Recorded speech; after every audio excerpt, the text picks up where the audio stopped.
Most of the non-Muslims, including many so-called Muslim scholars, inverted commas, they translate jihad as the holy war. Holy war, if you translate in Arabic, it means Harbun Muqaddasa. If you read the Quran, if you read the Hadith, there is no Quranic verse, there is no Hadith which uses the word Harbun Muqaddasa. The word holy war doesn't exist in the Quran, neither in the Hadith. Jihad, as I mentioned, basically means to strive and struggle. And one type of jihad is also fighting in the way of Allah subhanahu wa ta'ala. It is qital in the way of Allah subhanahu wa ta'ala. But jihad doesn't basically mean a war.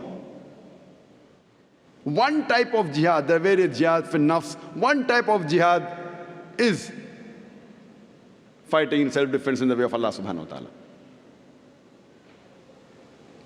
If we see the history of the Prophet Muhammad sallallahu alaihi wasallam, the first 13 years of his prophethood that he lives in Makkah, there were many Quranic verses that were revealed, all the Meccan surahs. Many a time in these verses the word jihad was used, and never did the Muslims ever fight, physically fight.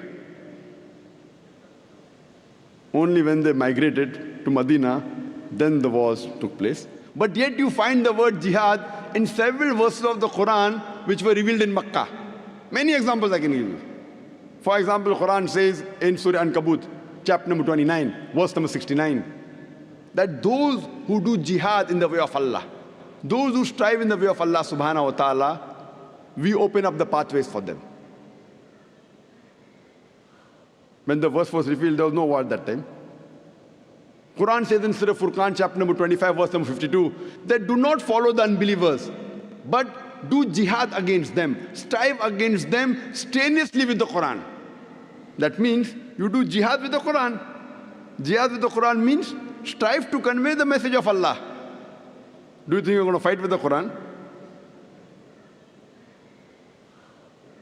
So here we realize that this misconception regarding the word jihad, it is depending how the media portrays. This word jihad wasn't a problem a couple of decades earlier. After 9/11, it came on top of the charts, number one.